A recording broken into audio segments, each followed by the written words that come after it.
three speakers, Vignesh, Ritika and Shreyas. I will request each speaker to speak for not more than 15 minutes. So after 10 minutes, I'll sound them. And once all the presentations are done, we will have a Q&A. Looking at the watch, we will be eating into our lunch time, but that's fine.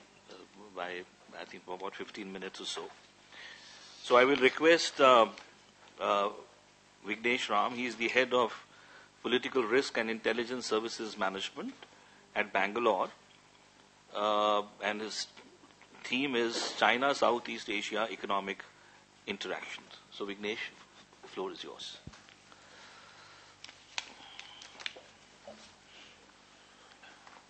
Yeah, thank you very much, Professor Chaturvedi.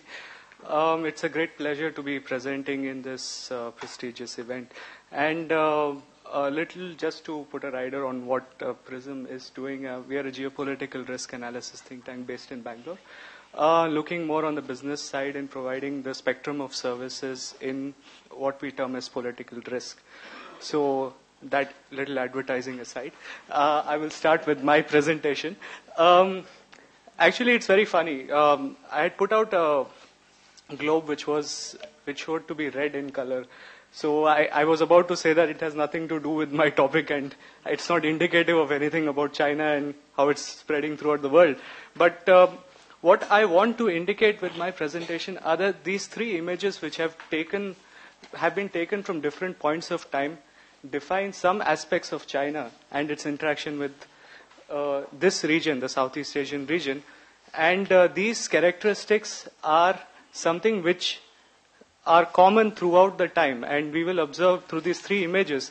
If you see on the right-hand side, there is a map which denotes the kingdom of Sri Vijaya, which was one of the largest empires in Southeast Asia, which is right across the Strait of Malacca in present. I mean from Singapore and around the Strait of Malacca. So what we see here is that this kingdom voluntarily at one point of time paid tribute to China.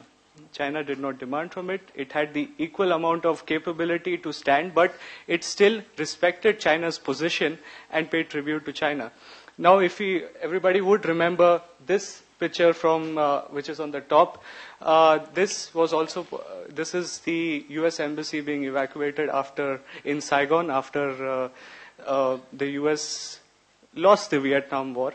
So this was also possible. This exit was made possible also finally when, as also Professor Chaturvedi very clearly pointed out, that Henry Kissinger realized the aspect of realpolitik and the need to engage China to break the deadlock in Southeast Asia and exit Vietnam. And of course, the third picture is from the ASEAN summit in 2012. This summit literally changed the perspective of how China is involved and how much it is involved in Southeast Asia. And this is literally and figuratively showing the US the door, if you can say that, from the region in that time. So moving on to that, what has been common throughout the ages when we look at the thinking about China? Centrality of trade has always been a symbol of great power status for China, whether it's taking from the time of the tribute system, the countries which paid tribute got a better rate of trading with China, and also, for instance, Southeast Asia was always considered a backyard for China, if you see that. For instance, Vietnam had an on and off relationship where some parts of northern Vietnam were part of the Chinese empire. They would rebel, get free, become part of China again. So it was always considered a backyard. And this is an important dynamic where countries would be brought into submission, for example, and geopolitical ambitions were never absent from this aspect. So if we see that it was either defeat, control, or negotiate, just three aspects. Initially, it was that you had to deal with China in some ways or the other. But it has been the soft power and the power of attraction which has lured countries from Europe to Asia over a point of time to China. However, 4 decades, as somebody rightly pointed out, it's been 4 decades since we saw the birth of modern China with its opening up. and which created China's colossal economy, which we just see right now. And so it is imperative for us to actually debate about China's opening up and the perceptions which were created over a time in the mid-2000s about China's peaceful rise or peaceful development, to understand what has been the impact it has had on the interactions with the Southeast Asian region. So quickly, so exploring this narrative about China's peaceful rise or peaceful development, we realize that the lot of debates which we see these days about Asia and the rise of Asia started with this whole event. And as per the latest indications which were there, China's GDP has risen 42 times from 1980 to 2017. With exports itself, as the figures indicate, is about US dollars 2.49 trillion. And its growth has averaged 10.2%. But statistics aside, but what this really has done, and also China's rise looked at, is also the simultaneous military development which China had and its expenditure in military, investing in its military growth. So if you look at that, for example, in 2001, as the figure indicates, it was around, the spending was around $27.88 billion. And as compared to $228.2 billion US dollars in 2017. Now, however, as geopolitical issues were foreseen with the rise and how we can connect the economic growth and economic spending, some studies have also been conducted which have very clearly indicated certain facts that whether economic growth actually aids, military spending in military technology actually aids economic growth. And some of the studies have actually indicated that China's economic growth rate had actually risen 0.2% for every 1% of growth.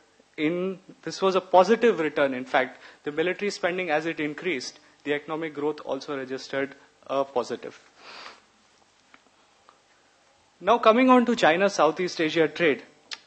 In essence, we see now how does this help us understand China-Southeast Asia relations, the intensification of the relations here. Now, due to the geopolitical considerations as we see as well, relatively open economic structure of Southeast Asia helped China deal with Southeast Asia as a opening up, China's policies and its opening up policies. Now, there were three phases, if we see, as to how China perceived Southeast Asia and how they developed this relationship.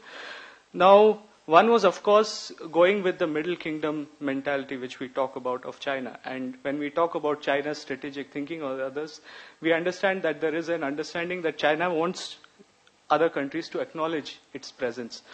And Southeast Asian economies essentially kowtowed to what we say as to China's ambitions in that phase. But in the second phase, when we moved on, we saw that China's opening up led to Deng Xiaoping, for example, take a tour of Southeast Asian countries. He mainly went to Singapore, which inspired him to actually look into developing the first special economic zones which were set up in China, modeled on Singapore. So that was the phase where Southeast Asia played the role of an inspiration for China during its opening up. But as we moved on and China became this colossal economy which it is, which we talk about right now, this is the phase where these countries are dependent on China. Now, as China's economy could afford to support more businesses with its economic growth, what we saw is that many of the industries started moving away from Southeast Asia to China as well. And this was also the change in the nature of relations between these two regions, where we saw, for instance, that China was now not only importing a lot of materials and assembling things in China, but it was producing them right there. It was not only assembling, but so this changed a lot of perspective about how China placed itself over there. But the change came about and the dependence grew when we saw the China-ASEAN FTA, which was brought into force, and China's position, economic position, finally became very much stronger. And this can be observed further, as I will point out, with greater geopolitical control in the region. Now, Southeast Asia is not a homogeneous region. Now, when we look at it, we can understand that there are clear geographical and economic distinctions in this region. And that is important to understand to see how China has influenced this region if we are talking about its economic influence. So what we term as the CLMV countries, this is Cambodia, Laos, Myanmar, and Vietnam, are lesser developed economies, with the exception of Vietnam, which has showed a good growth rate over the period of time. But the others have been are known as the lesser developed countries and are grouped generally accordingly, if you see, in a different grouping than the ASEAN 5, as we term it, as which are the founding members of ASEAN as well. So it is important here in this context to establish the intra-regional economic dynamics which take place. However, what we see is that the ASEAN integration and what we talk about the integration of Southeast Asia, which we see right now, is a fairly new thing. The ASEAN Economic Community and the others have been in talks only, let's say, from 2009 or 2010. But in fact, there are a lot of differences of growth and interactions within this region itself. So, for instance, if we look ASEAN's quest, for example, to achieve the FTA was first internally disputed among the ASEAN 5, for instance, and with the CLMV countries, which saw a break within the region itself. And now this schism, coupled with China's increased economic integration, played a very important role in terms of what we see as the consequence of the interaction in this region. Now, if we see, for example, if we want to put the facts across as to what has been the interaction in terms of the Chinese aid and investment in these countries, we see that according to the latest studies which were published, we can see the overseas development assistance which China provides. Cambodia is one of the largest countries which receives this, one of the 10 largest countries which receives this. And something known as the other official flows, which are not so transparent as the overseas development assistance, we see that Laos is one of the largest. And the areas where these trade, aid and investment is going is into the transportation sector and the energy generation sector. So basically this is supplementing what we see as China's larger ambitions in this region. Now, quickly running through what has been the impact assessment, doing an impact assessment of what has happened. Now, what do countries receive, for instance? Now, if you saw the last slide, you would say that trade is not that much. How does this translate into influence? So there are these three aspects where we can look at the assessment and how it has influenced this region. And one, if you see domestically, it shields these countries from international sanctions and other things, which we have seen in the case of Myanmar. And however, it instills, for an extent, serious doubts domestically within these countries as to how this is affecting, including the socio-economic factor, which somebody very rightly raised, as to China's investments and what it does. And for instance, Myanmar government cancelled a recent project, which is a Chinese investment port known as Chapkyu in the Rakhine state, just south of Sittwe. Now, what has happened in this is that the Myanmar government has now become cautious, and now the complete investment, according to the recent report, it says that the complete investment will be state-funded. Will be private-funded, and the state won't be putting in any money on its own. Now, quickly running on to the regional institutional impact, what we can see is that the ASEAN summit is a classic example where Cambodia broke down a consensus to support China in 2012, and for the first time in the history of what everybody celebrated as one of the successful organizations in Asia to come up and have regional integration, could not agree on an issue which was a core issue of security, because Cambodia was influenced by China to not put this ahead. As I showed you as a picture, Cambodia was the chair in 2012. And similarly, it moved on to Myanmar and Laos and went on to give separate statements. And this trend has continued over a point of time within ASEAN, where the decision making is completely broken down due to the economic influence and geopolitical considerations. Now, also in one case, if you see how military force is used and how the economy is actually used as a as a means to enforce its position.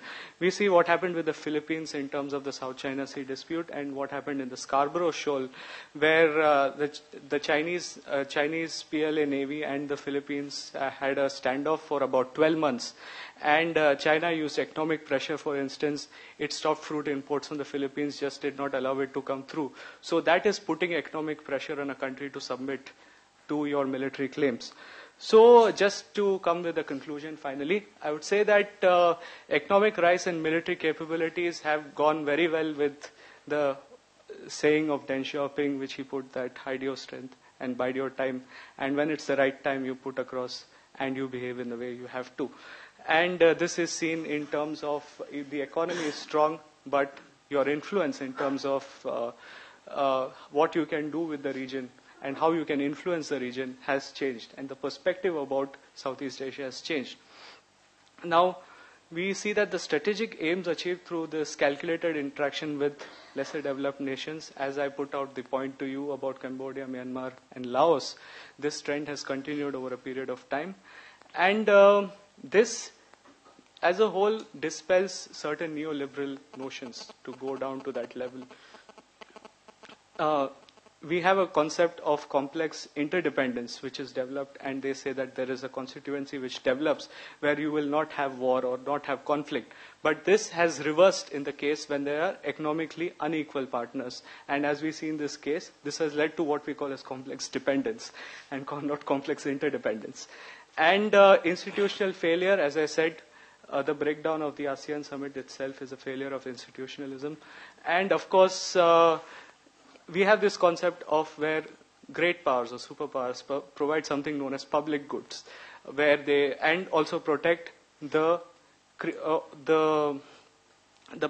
provide public goods and also provide a certain safeguarding global commons, as we call it. And in China's case, we don't see this coming across. So this makes us question the very notion whether how does China's rise translate as a power.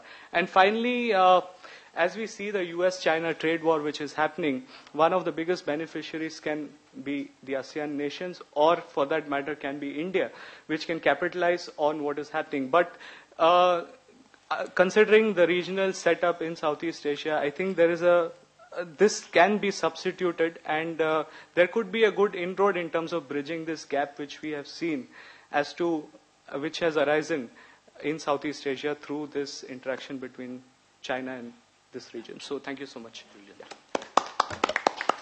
Dr. Vignesh, thank you so much for a very thoughtful, rich presentation. My takeaways from your talk are, number one, that when we are looking at economic engagements of China, the dilemmas that are faced by small powers is something which we don't see discussed to the extent it should be discussed. And of course, you have drawn our attention to the dependencies in the making, how these new geographies of dependency are in the making. And also, the institutional landscapes also become extremely important. So thank you very much indeed. And now I will request Ritika Passi, who is an associate fellow and project editor with the Observer Research Foundation. And she's going to tell us whether Gwadar is going to be a game changer or not.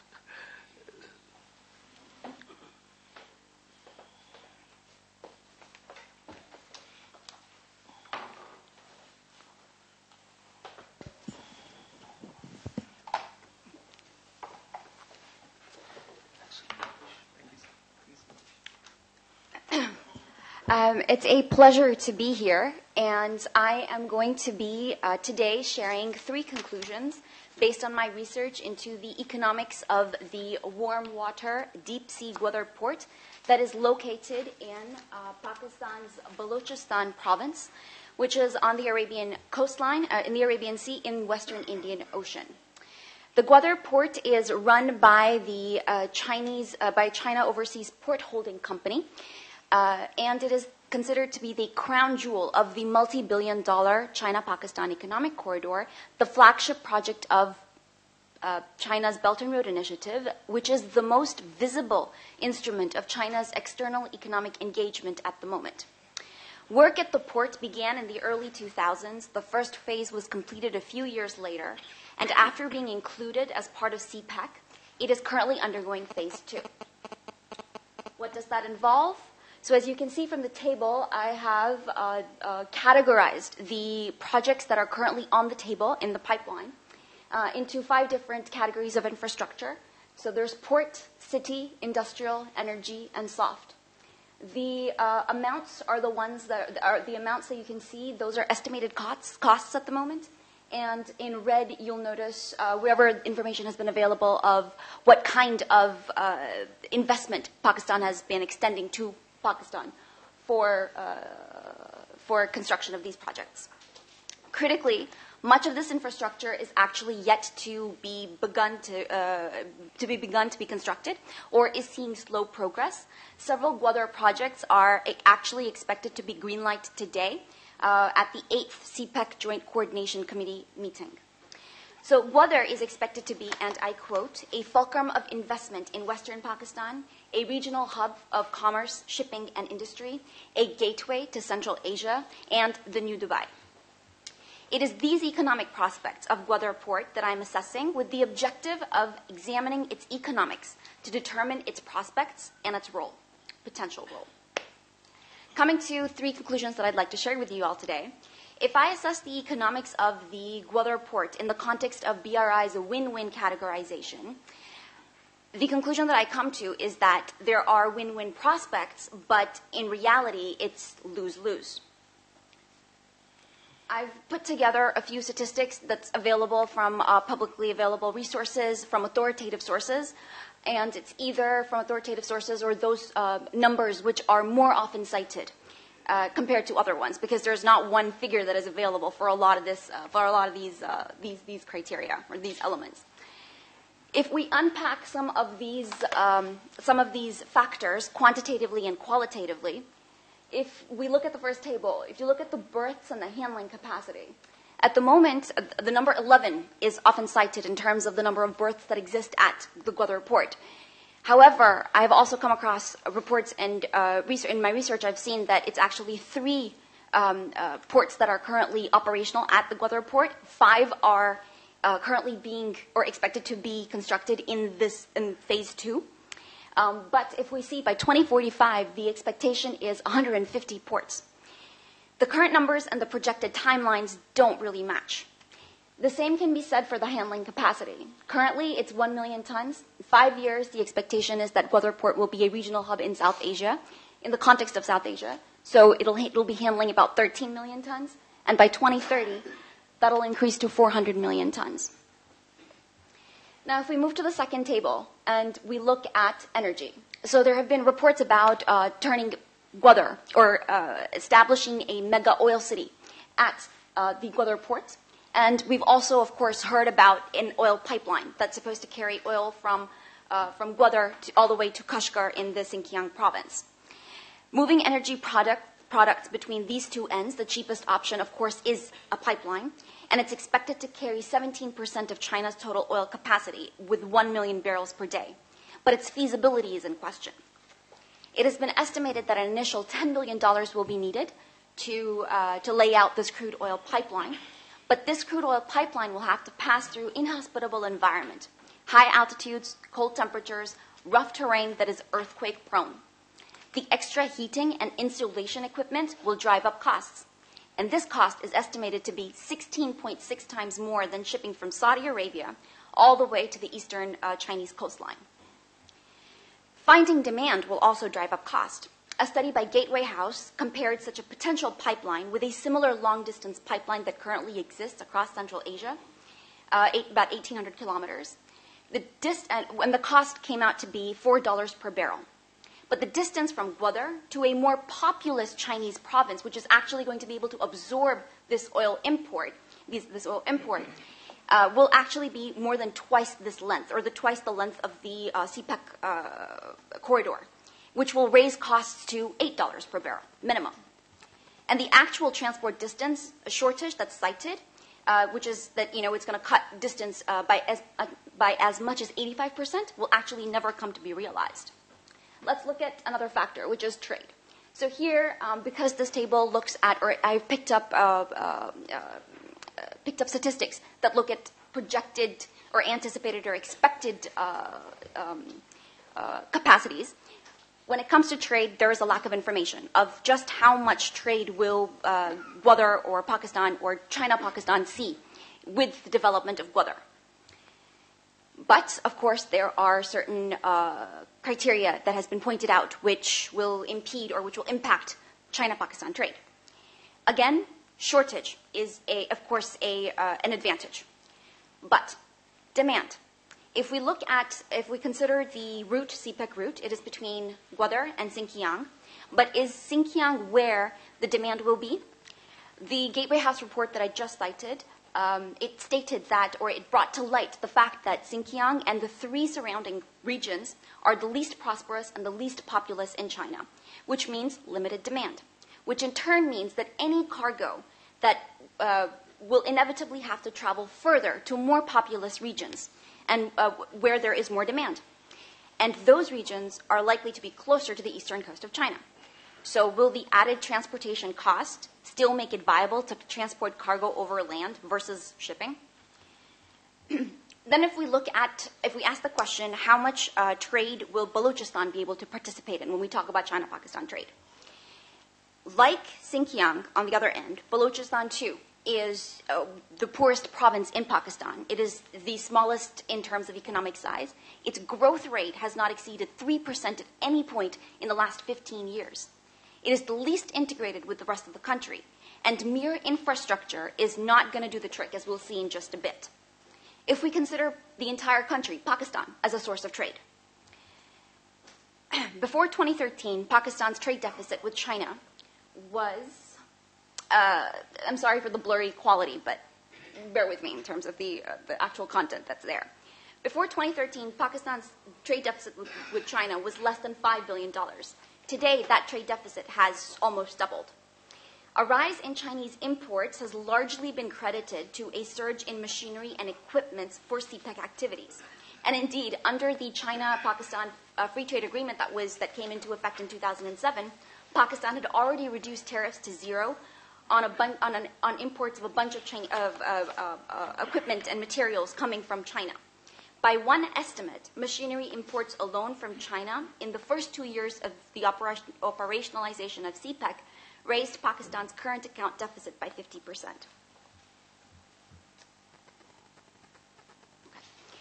Now we come to labor. And if we go back to the table, so again, there are a lot of numbers that are flying around in terms of the estimated number of jobs or employment opportunities that CPEC and Gwadar are expected to create.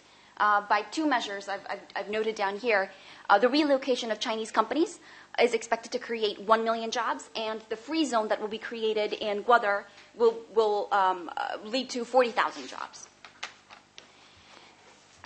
So different figures, different sources. The chairman of the Parliamentary Committee on CPEC last November said that there are just under 10,000 Chinese nationals that are working on CPEC projects versus an estimated 60,000 Pakistanis.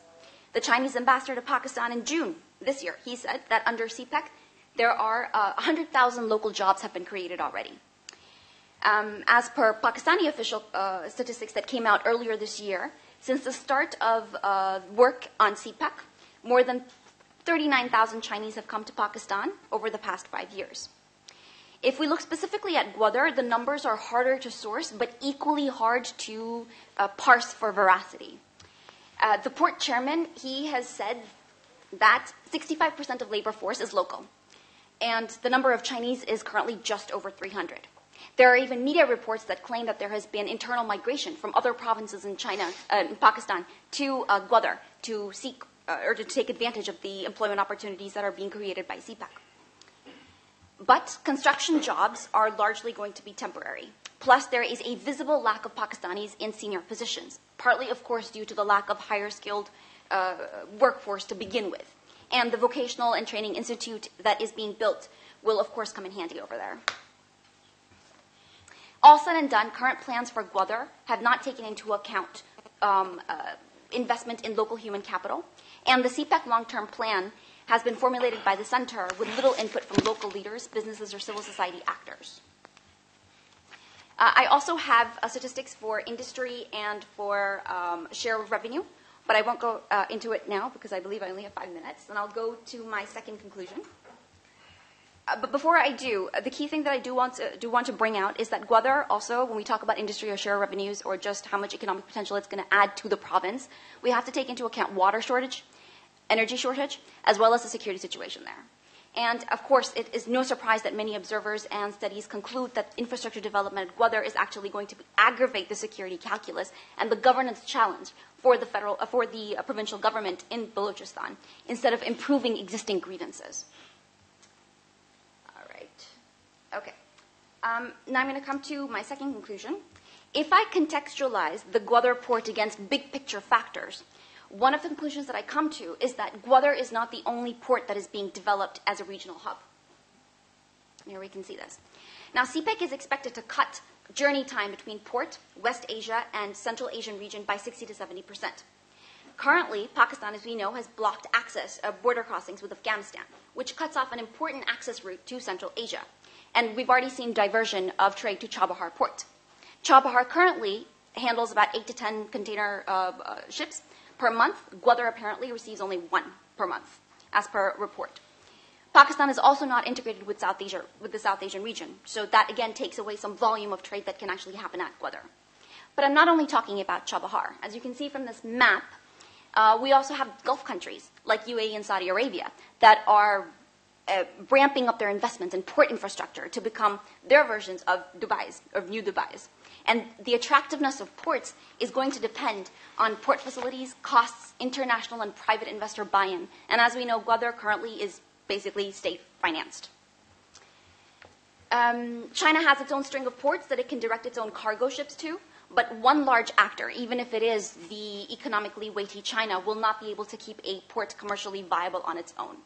Plus, shipping crude oil is still the most efficient transportation route versus pipelines and railways. What is more, China is itself investing in a string of ports along the Eurasian and Indo-Pacific rim. Gwadar is just one of them. Please ignore the caption at the bottom. This I took from a Wall Street Journal article. This brings me to my third conclusion. If I locate Gwadar in the broader Belt and Road Initiative, looking at specifically the ports that are being built, I come to the conclusion that supply will create demand. And this is along 2 axes. The first is that China is exporting its success story. It's creating supply to create demand. The Chinese economic miracle has been based on an investment-led growth approach, largely through infrastructure creation. And ports have been a large part of the story. We hear talk of the port park city model that anticipates exports and urbanization, which is being replicated across the maritime Silk Road, from the failed Hambantota port to the Kyakpyu port in Myanmar. China's own experiment with Shenzhen is the model for investments in ports abroad, as is claimed. This industrial expansion into overseas markets to modernize local industrial capacity, it supports Chinese maritime activities and has meant that China is actually today a maritime power. In what context? Chinese port operators are among the top compared to other operators across the world. Its shipping companies carry more cargo than those of any other nation. 5 of the top 10 container ports in the world are in mainland China and 1 in Hong Kong. Its fishing armada consists of 200,000 seagoing vessels. And of course, another measure of maritime power is naval presence. This leads me to the second axis of supply creating demand. The supply of economic activity at ports also creates demand for security. Predominantly driving forward conversation on Gwadar are the prospects of Gwadar's use as a base and springboard for China's military assets, with Pakistan's debt crisis being seen as Chinese geopolitical ambitions being made visible through debt trap diplomacy. Even if China is feeling its way, or crossing the river by feeling the stones, as is the expression, as it expands its investments across the world, and even if it has no plans to make Gwadar into a military base per se, the construction of maritime assets will inevitably demand a naval presence, which fits well with China's blue water blue water ambitions. It's aimed to control sea lines of communication. And we can notice that China is actually investing in ports along major maritime routes. So the potential for anti-access, anti-denial capabilities in waters near the Strait of Hormuz, the increase in power projection and intelligence capabilities, that can't be denied. As such, then, at the very least, Gwadar can be said could become a secondary platform in addition to China's base at Djibouti that affects the strategic balance in the region. Here we're seeing that there's a lot been said that Chinese ports or port development could be used. There's a dual nature to these, civilian plus military. At the very least, these ports could become strategic support points, and which would become part of China's defensive strategy. And it's not necessarily about military hegemony as such, but definitely about securing access to Beijing's sea lines of communication and preventing containment. And I'm going to finish here, summing up. The port itself may be a loss-making endeavor for both China and Pakistan, unless major course correction happens. Gwadar's regional prospects aren't any brighter either, given several alternatives that are equally being developed in the vicinity. As part of China's Belt and Road Initiative, port development mirrors infrastructure-led growth, but also beckons the rise of China as a maritime power, which has geopolitical implications.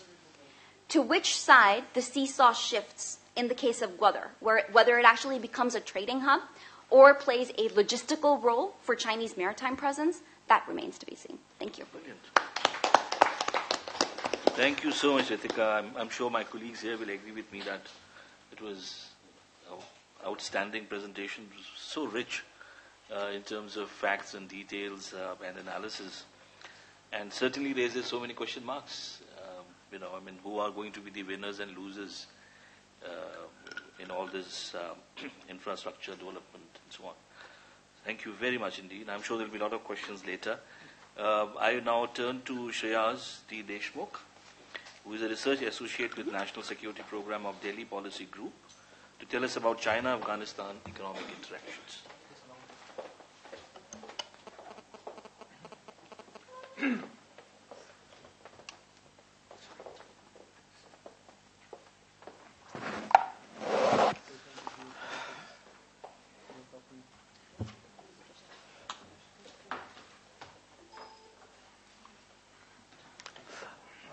Good afternoon, everybody. Thank you so much. I think I should start with my last slide. Was BRI supposed to be OBOR? Because BRI is not Chinese idea. Belt and Road Initiatives is old, very old, like China hijacked that idea. And there are many studies shows that starting from 2001, World Bank reports are there, everything is there. So I think BRI is an old idea which could not get any investors initially. And 2007 economic debacle gave opportunity to China to invest in it. And as a result, the idea of cooperative mechanism is trying to a bilateral opportunism and turn into a one belt, one road initiative. As Macron said, all roads are leading towards China. So the goal has been shifted from regional interdependence to regions' dependence on China. So that's what I think about the BRI initiative and OBOR. So now coming to my first slide. So thank you, Sanjay, for inviting me, and thank you, NMMR, for giving me this opportunity. Last week when Sanjay asked me to speak about China's economic engagements with Afghanistan, I was very excited about the topic, and I thought China is investing all over the world, starting from America, Africa, ASEAN, Central Asia. There must be a lot to think about and write about Chinese economic engagement with Afghanistan. But when I started digging deep into this, and I realized Afghanistan looks like a black hole for China, which might consume its all investments in the region. So practically I couldn't find anything vis-a-vis Chinese-Afghanistan economic relations, direct relation, except few flagship projects like Aina Copper Mine and some investment in Amu Darya River. So there is nothing I could find. But Then I came across this brilliantly written paper by World Bank published in 2006, which brings back Afghanistan's centrality as a regional trade hub, and which Afghanistan lost in 15th century because of inventions in shipbuilding and ship transport, and land route became less attractive. But this paper brings back this centrality of Afghanistan and actually a heart of Asia, how Afghanistan is heart of Asia, keeping aside its emotional appeal that Afghanistan is heart of Asia, but it is. So, but this paper lack at one side, it doesn't consider existing geopolitical realities in the region. It mostly talks about the economy and everything about economy vis-a-vis Afghanistan and Central Asia. So I thought I should bring back that geopolitical realities with economic probabilities in my paper and give some conclusion. To begin with my first slide, like Afghanistan's economy, like one of the poorest economy on the earth. These are just numbers. I don't think you should go through the numbers because it shows everything that Afghanistan is the poorest conflict-ridden economy. There is nothing much to talk about it. Chinese economic indicators. Everybody is talking about Chinese economic indicators. So there is a complete opposite realities. One is the poorest economy, and one side is the economy which is about to become a superpower. So what would be the relation between these two economies as Afghanistan as a backyard of China? So it's interesting to see. Afghanistan trade with China, if we see here, the blue line shows imports from China to Afghanistan, and the orange line shows exports. Actually, there is nothing to show about it here. It's like nothing much since last 2008 to 2016. In 2016, the number shows like $1.9 billion compared to any other country. There is nothing. And exports are nil, actually. So,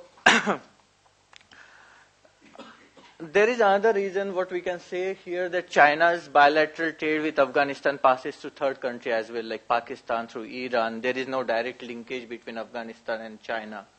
So that could be another reason that we cannot see much here, but that's why I put that table over there, which doesn't show anything. So, here, the next slide, which shows that Chinese investments in Afghanistan, and deliberately put a comparison with Iraq also. Like since last 10 years, China invested $20 billion in Iraq, but in comparatively in Afghanistan, it is just $3.4 billion in last 10 years. But that is also $3.4 billion is in one is in Aina copper mine, that was around $2.8 billion. But since 2014, there are report stops coming. There used to be a quarterly report on Aina copper mine, but the renegotiation started and nothing is coming out of it right now, and the project has halted.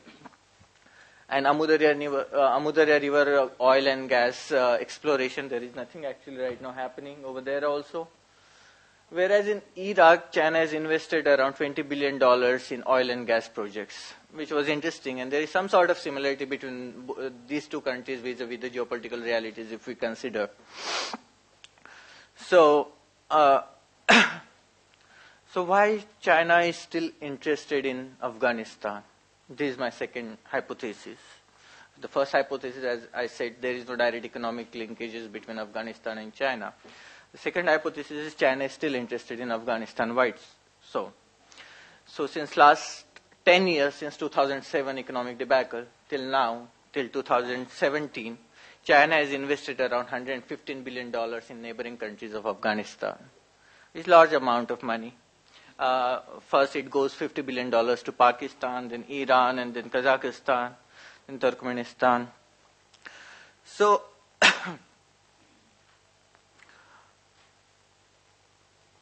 as I said, China looks Afghanistan as a black hole which can consume all its developments, which it's creating its liabilities in the neighboring countries of Afghanistan. It has to protect that. And the security argument comes here. The second point is, this is Central Asian Regional Economic Cooperation Corridors. Here you see the Karix corridor number 6, which I don't know, you can see over here, there is a complete, all the Karix roads are passing around Afghanistan. There is nothing passing through Afghanistan. And the World Bank study shows it would reduce the time about 7 to 8 hours if the Central Asian countries would be connected through Afghanistan to Pakistan, Karachi port and Gwadar port. Bandar Abbas is another option they have, but there is some sort due to US sanction and etc. It cannot be connected to Bandar Abbas. But Karachi would be a good option for them, and Gwadar would be a good option for Central Asian countries, and all the routes can pass through Afghanistan. But there is nothing passing right now. So this is one of the aspects China would be looking after due to its investments in Central Asian region. The third is Afghanistan investment priorities for railways. All these studies have been done. If you see in the comment section, there is the comments which are there. Most of them are said like important border connector between Central Asia to South Asia. So if those projects have been implemented, like I have here data which shows that the largest improvement are for China, Central Asia, West Asia economic corridor. The simple average decreases in shipping time between the Central Asian and South Asian and West Asian and East Asian countries, 10.3% for the lower bound and the 11.9% for the upper bound. That is around 10 to 11 hours, which is a good number. And there are some other investment priorities for the road and highways.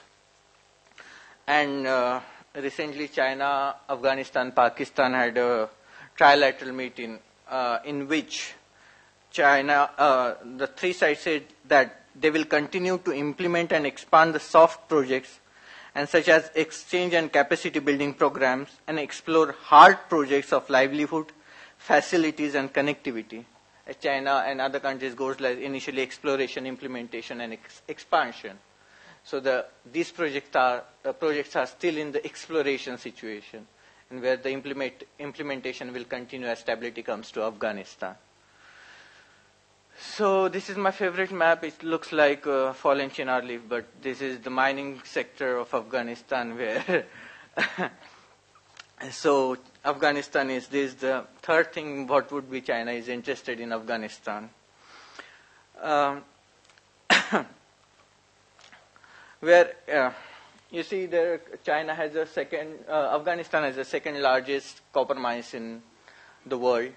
It has gold, it has lithium, it has all strategic minerals lying over there, unexploited. So China must be interested in this arena. According to Afghanistan Geological Survey, it holds an estimated 1.8 billion metric tons of iron ore, the world's second largest supply of copper, gold, lithium, and many other strategic minerals. So, fourth thing, what China would be interested in Afghanistan is the opium. However, it doesn't go to China, because China is more synthetic drug country where it flows from. But recently there are new labs are coming in Badakhshan, heroin labs. 70% heroin goes to Russia and 20% goes to Central Asian, but 10% are going to China right now. So that would be another concern China would be looking after in vis-a-vis Afghanistan. So coming to the timeline, Afghanistan, China, political and economic relations. Economic engagement, you see there is nothing, just 4 points. One is in January 2002, China pledged $150 million for 5 years, which is nothing. In 2006, China, Afghanistan signed Treaty of Friendship, whose main focus is on bilateral commerce. Nothing happened. Recently, China just opened an air corridor this year vis-a-vis Afghanistan. 2007, INA copper mine, case study of INA copper mine, chewed many times everywhere. Data is available, everything is available. There is nothing much to talk about it.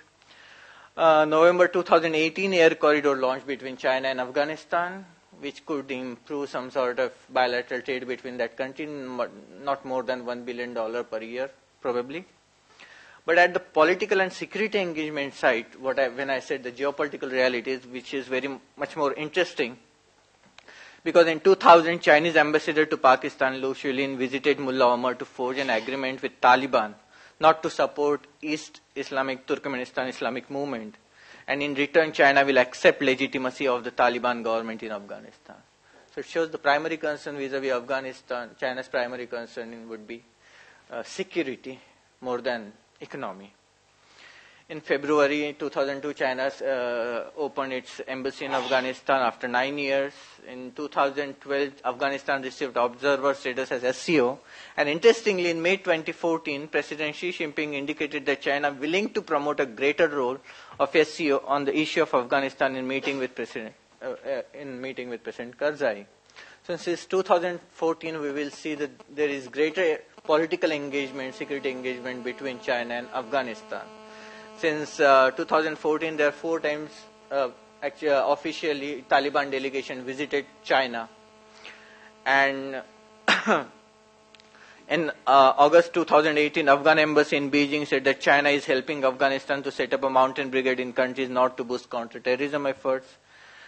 And finally, in 2015, India and China came together to provide assistance to Afghanistan through a joint training program for Afghan diplomats.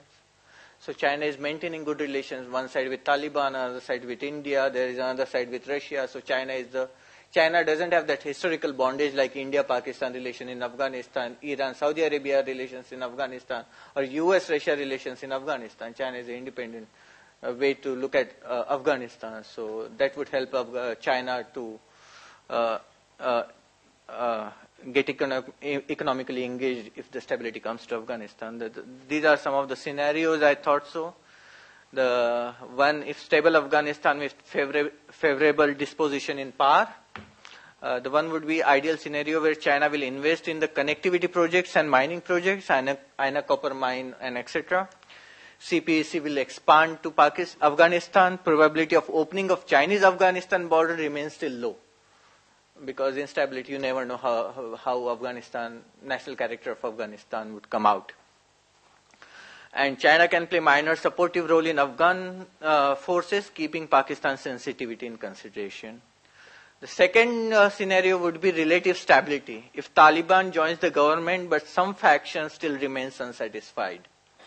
So in that case, China maintain good relations with all parties as it's maintaining right now. It will engage with all the actors to secure its investments in the region and end once and for all threat from ETIM and other extremist groups in Afghanistan. The third scenario would be if the rival power takes over administration or establishes strong bases. So here we are talking about the deja vu scenario as US used Mujahideen against Russia. So some of the powers might use the similar forces against China in the Central Asia, because as we know why China is developing Central Asian corridor, because it Malacca dilemma, where it thinks that there will be a threat in the future in the Pacific route. So that way there could be a threat to Central Asian route, also using the base Afghanistan as a base. So in that scenario, China will try to contain activities of rival power within Afghanistan if it sees they are threatening Chinese interests in the region. It will use its economic leverage on its allies and partners to close borders and implement strict border controls, that is investing in Pakistan. Even all those austerity measures, Pakistan was able to build 1,300 kilometer border fencing, 200 force. Where this money is coming from, I don't know, anybody doesn't know, but it is coming from somewhere. As Pakistan Prime Minister is traveling to Saudi Arabia, Dubai, IMF to get money, but the border fencing is still going on since last 2 years. So it is interesting to see. And if status quo persists, what is happening right now, it will continue to happen for next 5-10 years. Economic engagement will remain minimal, as we see. It will continue to engage all political actors to bring stability in Afghanistan as it is doing right now, and invest in border management, actually in Central Asia as well as in Pakistan. So to conclusion, the volatility of Afghanistan and the fact that it lies in Chinese backyard will make Afghanistan unavoidable for China. China's experience of investing in resourceful region of Africa and Asia, which lack political stability and security, might prove to be an added impetus. However, the presence of multiple legitimate and illegitimate factions, legacy of conflicts, geographical infrastructure constraints, institutional weaknesses and political economic interest makes Afghanistan different to other conflict zones. The geopolitical complications are far too challenging currently for China to intervene in Afghanistan, but to secure its amassing investment in the neighboring countries of Afghanistan, there is a change in the thought process in Beijing. In the last few years, there has been an increasing Chinese political engagement in the Afghan conflict. It has maintained good relations with all the conflicting parties, including Taliban.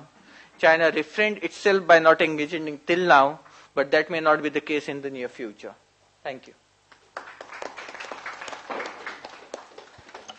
I think yet another gem of a paper, and sincere thanks to Sanjay for asking Shreyas to do this paper for us, because it is so rich and so informative. Esteemed colleagues, you'll agree with me that this panel has really forced us to think very critically about this very interesting juxtaposition of motives and consequences and effects. And it looks as if we need to map out not only the intended, quote-unquote, effects of all these connectivity projects, but even think very hard about the unintended consequences of what is going on.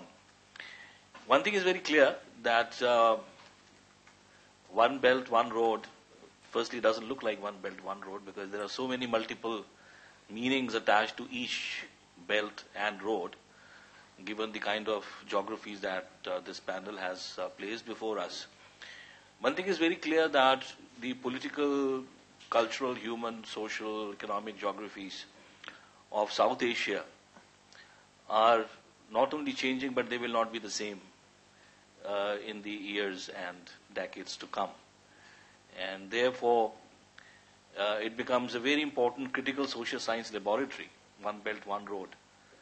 Not just a project, but a social science laboratory for us to really think through so many concepts, the existence and durability of which we have taken for granted, including, say, for example, sovereignty, security. Human security considerations also become extremely important.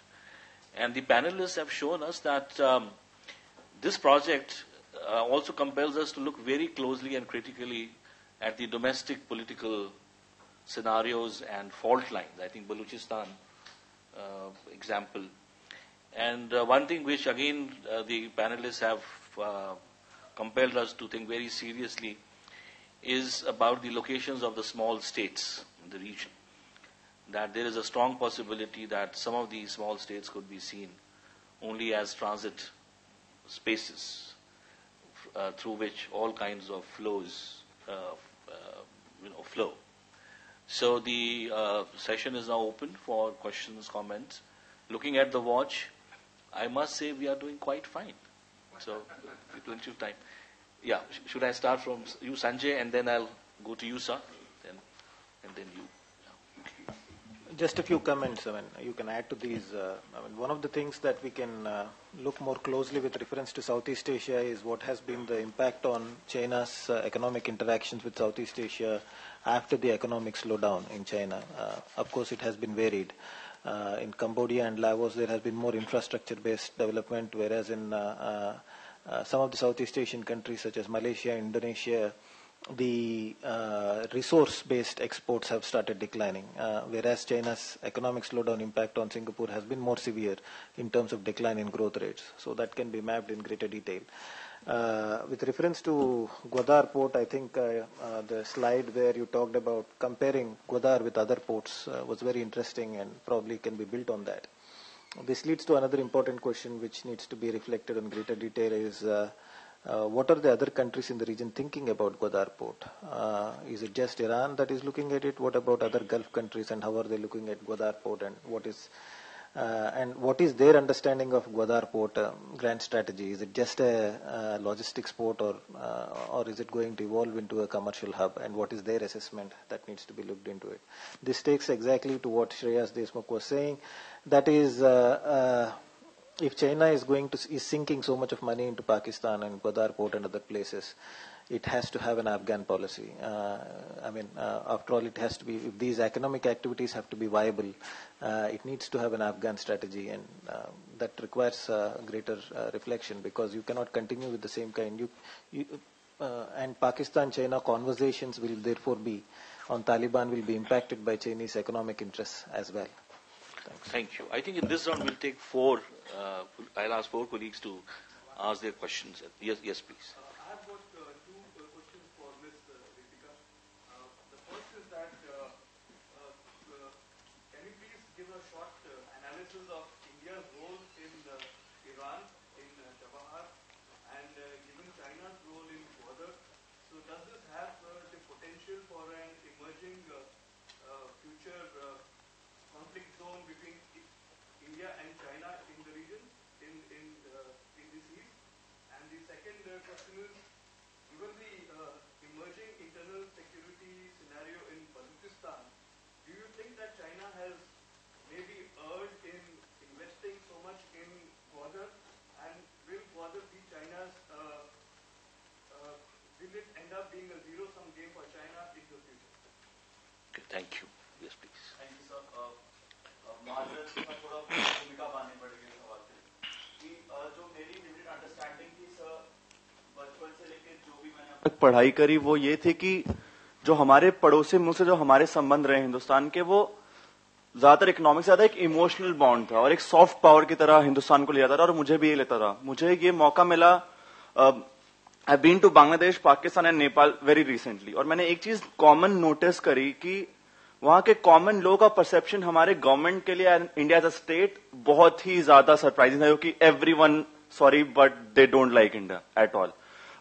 ये बहुत बचकाना और juvenile आपको example लगेगा, but एक country Bangladesh जो का historical background हमारे साथ जुड़ा है, वो भी आज पाकिस्तान को जीतना चाहते हैं क्रिकेट मैच में, क्योंकि उनको वो चाहते हैं कि इंडिया हार जाए.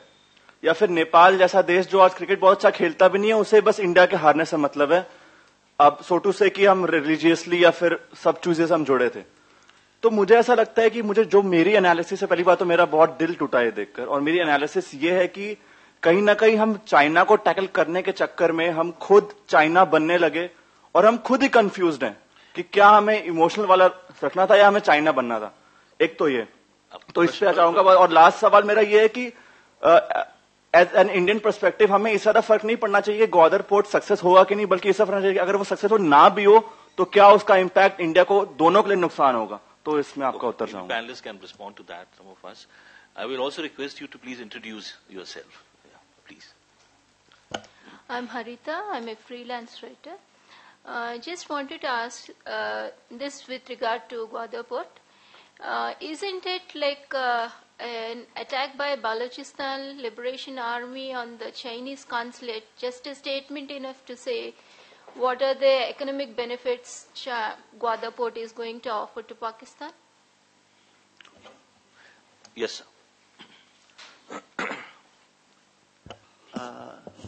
Thank you chair.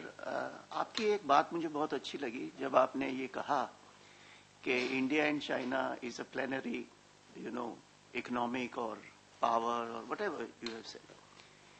What I feel that we have lots of parameters for engagement. It can be religious, social, anything, and when we think over it, we try to bind them, and we find that it's like uranium-234 or 235, that it keeps on multiplying.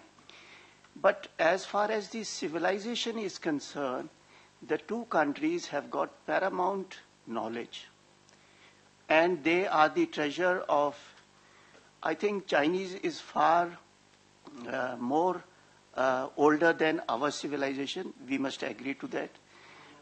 No, it is there. No, you may debate on it. You may debate later with me. That you can debate me later, but that is the fact. So that is a hard fact you must understand. But as far as Indian prosperity and success is concerned, it is again more better than Chinese and other around the world.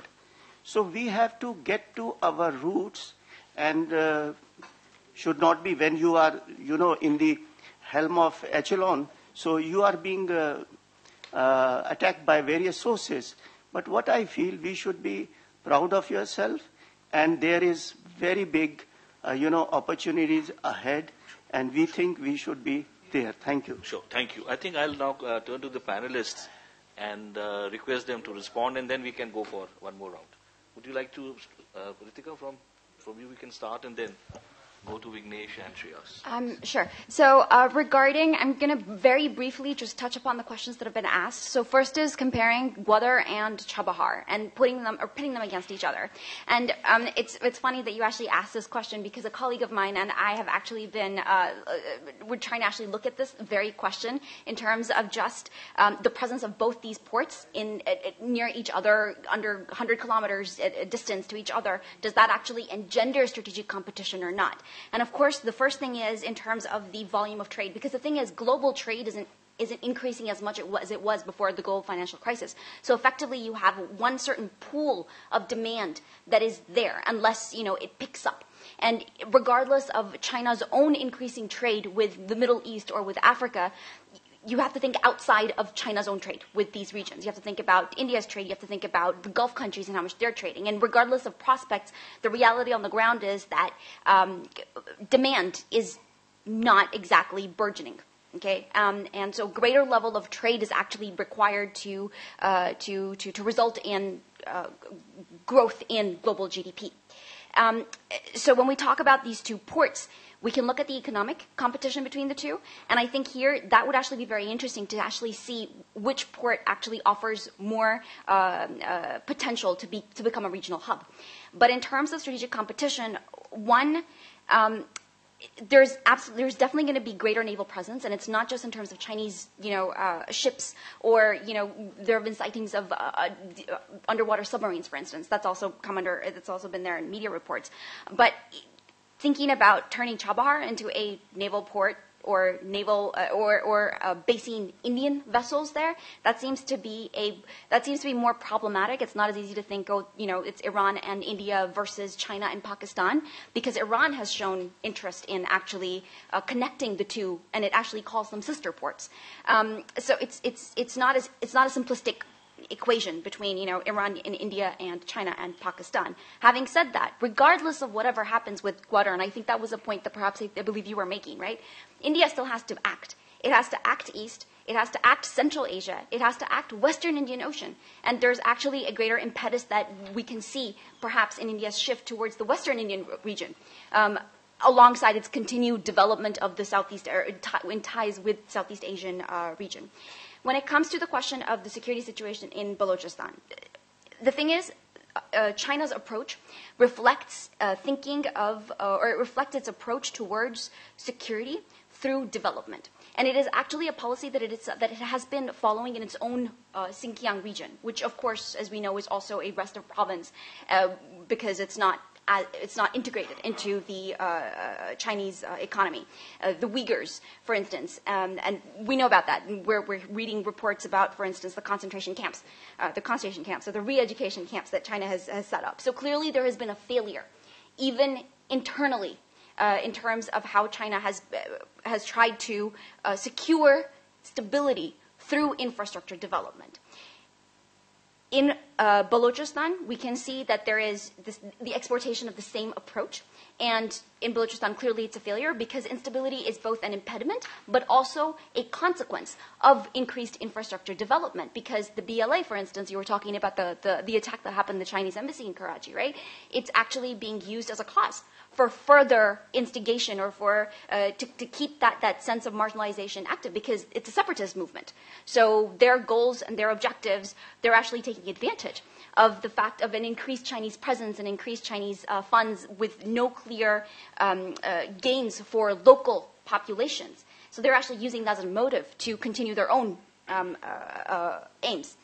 And also, by the way, the Chinese embassy attacking Karachi, it has shown a greater level of preparation on the part of these separatists, and the reach of BLA is now across.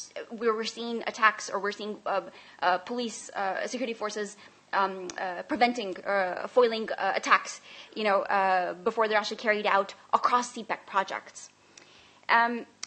And the question that you asked lastly about Gwadar becoming China's zero-sum game, that is a very interesting question. But if I could ask, it's in what context? Because there have to be a loser and a winner. And here, do you mean in terms of the security, the instability coming out on top in terms of China?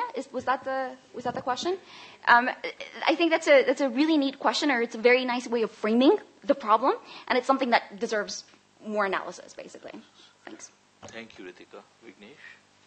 Any issue? No, I would just raise some comments on some issues which Dr. Sanjay raised. So basically, I have analyzed it and looked into that. And if we see in terms of investments, it's not these countries, the CLMV countries as I classified where the Chinese investment in Southeast Asia is going. Still, for a large extent, Singapore remains the largest investment destination for Chinese investments in Southeast Asia. But if we differentiate it and we see its aid and assistance which is going to the CLMV countries, which is cementing some sort of a political strength for China in this region. And the investments are going to places like Singapore, which are known for the ease of doing business and other prospects. So there is a clear distinction already. And this is a trend which we can say has increased after the Chinese economy is plateauing, which happened very recently. So I believe it at that. Shreyas. What I think is China proved that progress is possible without changing political system. That's what they wanted to prove. Second is it is investing in theoretically, economically proved idea, which is BRI. And it is ready to take setback somewhere, like it is investing in Gwadar, it wants to invest at the port near Karachi, it wants to invest in Chabar also. So, it is reserving its place, space in the future arena, maybe geopolitical economic. That's why it has invested in Aina copper mine also. Nothing happening right now, but if tomorrow something will happen, it will go to China only if stability comes to Afghanistan. So that way, they're ready to take 50 billion, 60 billion here or there. I think that economics, they know better. So I think so. That's what they're doing right now, investing in these projects. Thank you so much. I wonder if there are more questions. Maybe we can take one or two more and then go for lunch. I can see one hand coming up. Would you like to go, sir, please?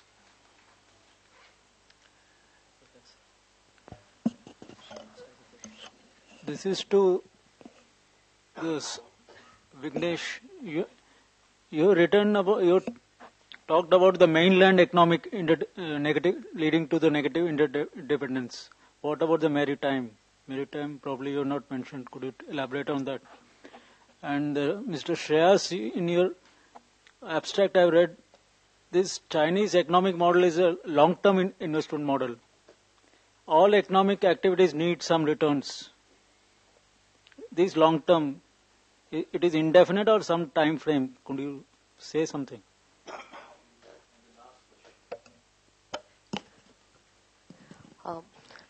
Very humbly, I'd like to ask this question to Vignesh. Yes, kindly you mentioned that China's military might, it impacted its economic growth. So, kindly please, why this prophecy? And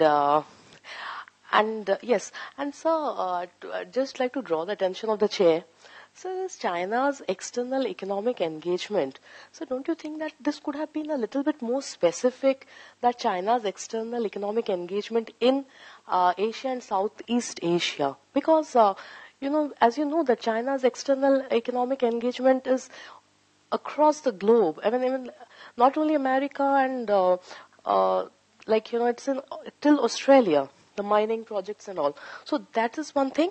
And a last submission to Shreyas is that you concluded your deliberation by saying that Afghanistan has a lot of potential as far as its copper mines are concerned and other things. But you began by projecting Afghanistan as a zero potential nation. Well, on a platform like this, it's just my, a very sincere and humble request to you. No matter how small a nation is, kindly do not, just say it in that manner.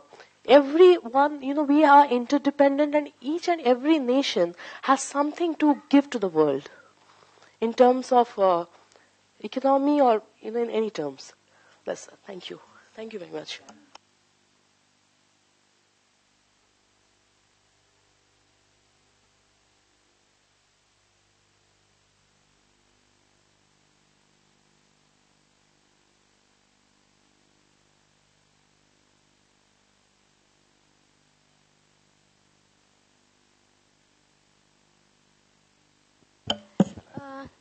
You mentioned about the inability of China to basically provide public goods. As far as I know about the concept of public goods, it actually is about non-excludability, and it is the hegemon or the great power that can provide public goods. For instance, the use of currency for making international payments, or the freedom to do free trade in the international economic arena. So, and of course, what a hegemon or a great power does is check against free riding and people who abuse the system. So, can you throw more light as to how do the other hegemons make use of public good and China is not? I mean, I couldn't really follow the linkage. Thank you. So on the first question on maritime Southeast Asia, I had very clearly made a distinction about the mainland and the maritime regions. The maritime Southeast Asian region has been the prosperous part of Southeast Asia for all this time, because during the Cold War they went with the Americans, mostly supported the American agenda, and so they had an open capitalist system in place where they had an opportunity to economically grow as compared to the mainland countries, some of which still remain communist, still remain closed. And so if you look at the dynamics of that, so their decision making in terms of conflict situations, siding with China, it varies. Mostly the decider in the region is supposed to be Indonesia, which is the largest country in maritime Southeast Asia.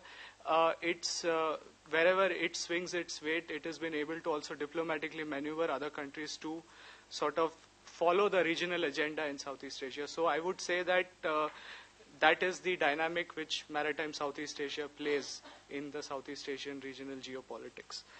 And about the question on, that was basically a reference from a paper which I had cited in my study. So that is basically analyzing what is the impact of military expenditure on economic growth, and whether it's generally positive or negative. So what I cited, I will share that paper with you as well. And what that paper cited was that for, if I'm right, I'll just tell you the figure.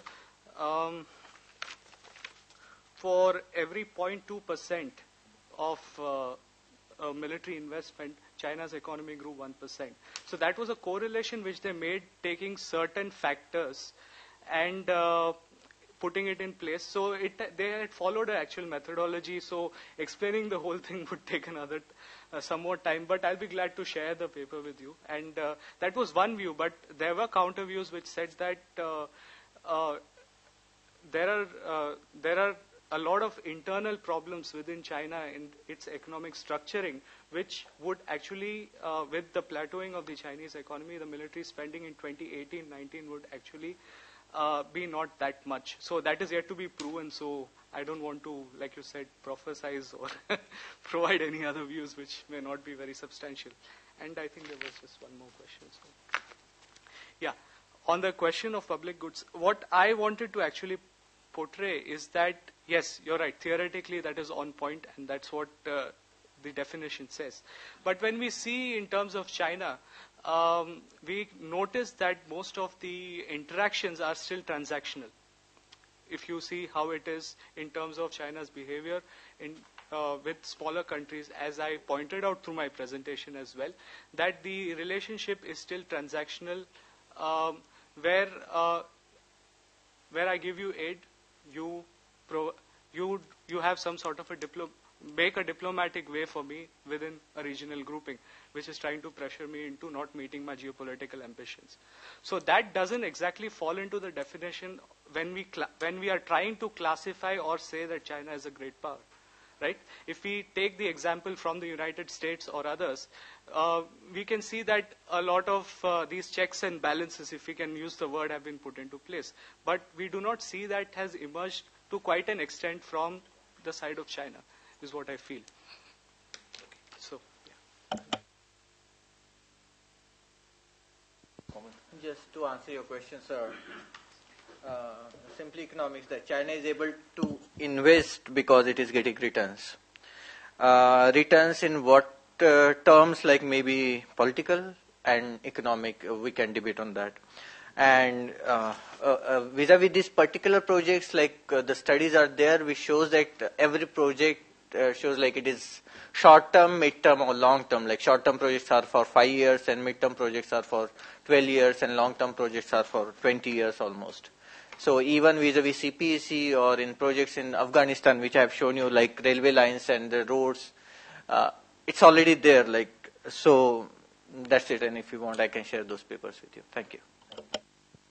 I just have two quick comments. So one regarding the conversation on public goods. One interpretation actually sees the Belt and Road is trying to actually put forward the Belt and Road Initiative as a global public good. And they justify this particularly in the context of cross-border infrastructure creation. So we're talking about railroads and highways and roads, which are obviously not going to be excludable, or they're not going to exclude other parties from partaking, and they're also not going to be, well, rivalry is up for discussion.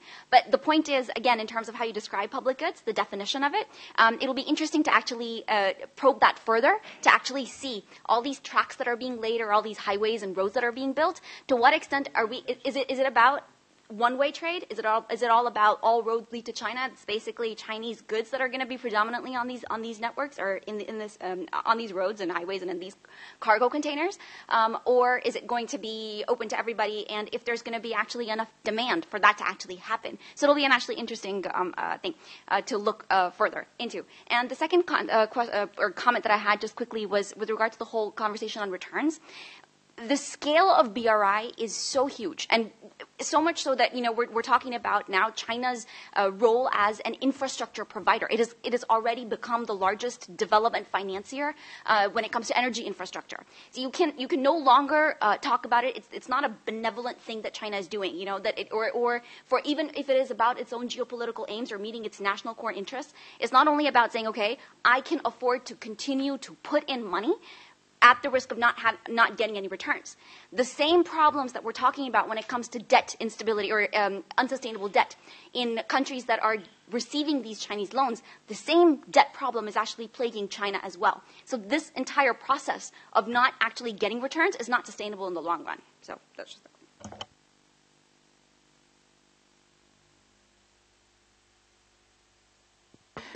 Yeah, one of the things that needs to be noted here is that it is not just a Mandala Dialogue, it is a third Mandala Dialogue. So it is a series that is happening.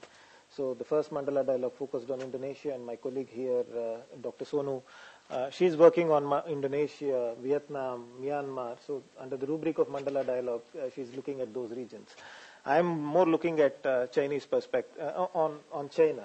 One of the reasons is, look, there is a major power that has emerged right on our borders, $12 trillion economy, double-digit investments in defense, and global network of economic interaction. So how do you understand this? You need to understand it from three levels. One is the grand strategy level, one is the region-specific level, and the other is at the various bilateral economic engagements level. So we need to understand China's economic engagement at all these three spheres. So what we are seeing is a series of dialogues that we intend to organize at regular intervals on China's external economic engagement. So therefore, the title tends to be a little nebulous, but focuses on what we are looking at. The second dimension is when we are trying to understand China's external rise. We need to look at both politics and economics and how, at that intersection of politics and economics, how China is engaging with the world. That is another dimension that we are looking at. Somebody can ask me, then why don't you organize a seminar or a dialogue where in one dialogue you will look at South Asia, the other dialogue you look at Southeast Asia. That again has to do a lot with the logistics of the scholars that are available. Some of them, like Dr. Veda recently presented on Africa, for instance, a very fine presentation. But she has her own schedules. She has to go on field visits and other places. We have scholars with their own schedules which we need to, and the scholars working on China are very limited in this country, in my opinion. And so we need to factor in all those logistical issues as well. So sometimes impossible best tends to be the enemy of possible good, and we are trying to stitch together in that sense. And over time we intend to come out with a body of work on China's external economic engagement covering these vast regions, not merely regions, but grand strategy, regional and bilateral interactions as well. And of course, we will also look at China's domestic economic issues to tie things together, thread it into a comprehensive understanding. Thank you. So thank you so much, Dr. Sanjay, for this clarification. And many, many sincere thanks to you, to Sinaji, to other members of the organizing committee of this wonderful event. I think all that I would say is that these conversations, as they continue, it will be useful to address the whole question of agency. And I think I quite agree with what you said, that being small does not mean without agency. And why these conversations are important, because I think what looks like a Chinese initiative is certainly not Chinese business or business of China alone, because the scale, as you said, the impacts are going to be considerable. There might be dislocations, there might be displacements. So these conversations, I think, are critically important, because they would also then force us to appreciate that as we theorize connectivity, practices that relate to connectivity will also deserve a very close attention. It has been a great panel. I'm very grateful to all the panelists. Thank you so much for your valuable contributions. And thanks for the questions and interventions that have been made. So I'll request all of you to join me in expressing our deepest gratitude to the panelists, please. Thank you. We will break for lunch and we'll be back here by 1:40.